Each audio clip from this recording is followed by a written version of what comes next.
అందరికీ నమస్కారం అండి. సృష్టికారుడైన బ్రహ్మను తలుచుకోగానే 4 తలల రూపమే గుర్తుకొస్తుంది. ఈ 4 తలలు 4 వేదాలకు ప్రతిరూపమని కొందరంటే, 4 దిక్కులకు ఆధారమని కొందరంటుంటారు. కానీ ఈ 4 తలలకు సంబంధించి ఒక ఆసక్తికరమైన కథ ప్రచారంలో ఉంది. పూర్వము బ్రహ్మ శతరూప అనే ఒక స్త్రీమూర్తిని సృష్టించాడు. 100 రకాలైన రూపాలను ధరించగల ఆ శతరూపను చూడగానే సాక్షాత్తు బ్రహ్మదేవునికే మతి చెలించింది. తన కూతురితో సమానురాలన్న విషయాన్ని కూడా గ్రహించకుండా బ్రహ్మచూపు ఆమె మీదే నిలిచింది. ఆమె 4 దిక్కులా సంచరిస్తుంటే ఆమెను గమనించటానికి బ్రహ్మకు 4 తలలు ఉద్భవించాయి.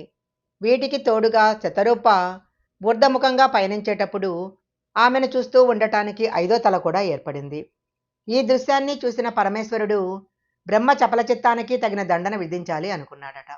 ఫలితంగా శివుడు తన త్రిశూలంతో బ్రహ్మదేవుని యొక్క 5వ శిరస్సు ఖండించేశాడు. అలా ఖండించబడిన బ్రహ్మకాపాలము బద్రీనాథ్ క్షేత్రం దగ్గర పడిందని అక్కడ ప్రజలు నమ్ముతారు. ఆ స్థలంలో గనక పూర్వీకులకు పిండ ప్రదానాలు చేస్తే అధిక ఫలితం వస్తుందని భావిస్తారు. బ్రహ్మ 4 తలలకు సంబంధించి ఇంకొక కథ కూడా ప్రచారంలో ఉంది. ఒకనాడు బ్రహ్మ విష్ణువులలో ఎవరు గొప్ప అన్న వాదన బయలుదేరింది. ఆ వాదానికి విరుగుడుగా శివుడు ఒక పరీక్షను పెడతాడట. తాను ఒక లింగ రూపంలో ఉంటానని, ఎవరైతే లింగపు అంచును చేరుకుంటారో వారు గొప్పవారన్నది ఆ పరీక్ష సారాంశము.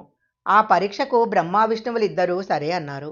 పరమేశ్వరుడు చెప్పినట్లుగానే అద్యంతరహితమైన ఒక లింగ రూపంలో వెలిశాడు. అంతటా బ్రహ్మదేవుడు హంసరూపములో లింగాకారం పైభాగాన్ని గుర్తించటానికి ఎగిరిపోగా, విష్ణుమూర్తి వరహ రూపంలో నేలను తవ్వుకుంటూ లింగపు అడుగు భాగాన్ని చేరుకోవటానికి సిద్ధపడ్డాడు. ఎంతకాలం గడిచినా శివలింగపు అంచులు కనిపించనే లేదు. కానీ సృష్టికర్త అయిన తాను ఓటమిని ఒప్పుకోవటం ఏమిటన్న అహంకారము బ్రహ్మదేవునిలో కలిగింది. తాను లింగపు పైభాగాన్ని దర్శించి వచ్చానని అబద్ధం చెప్పాడు. తన మాట నిజమేనంటూ ఒక మొగలి పువ్వు చేత సాక్ష్యం కూడా చెప్పించాడు. కానీ లయకారుడైన శివుని ముందు ఈ అబద్ధము చెల్లలేదు. పైగా తననే మోసం చేయటానికి చూసినందుకు పరమేశ్వరునికి పట్టరాని కోపం వచ్చింది. శివుని 3వ కంటికి బ్రహ్మకున్న 5వ తల భస్మమైపోయింది.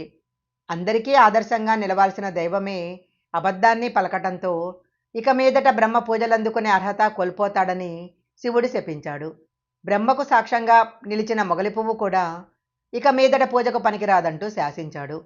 బ్రహ్మ సంగతేమో కానీ మొగలి పువ్వును పూజలకు వాడకూడదని ఆక్షేపించటం వెనక ఒక కారణం కనిపిస్తుంది. గుబురుగాను పదునైన అంచులతోనూ ఉండే మొగలి పొదలు అంతా క్షేమమైన ప్రదేశాలు కావు. పాములు తమ కుబుసాన్ని విడవటానికి మొగలి రేకుల వంటి గరుకైన చెట్లనే ఎన్నుకుంటాయి. అలాంటి ప్రమాదకరమైన పరిస్థితుల్లో భక్తులు చిక్కుకోకుండా ఉండటానికి పెద్దలు మొగలి పూలను పూజకు నిషేధించి ఉంటారు. ఈ వీడియో కనుక మీకు నచ్చినట్లయితే లైక్ చేయండి, షేర్ చేయండి. ఇలాంటి మరిన్ని వీడియోల కోసం మా ఛానల్ సబ్స్క్రైబ్ చేసుకోండి.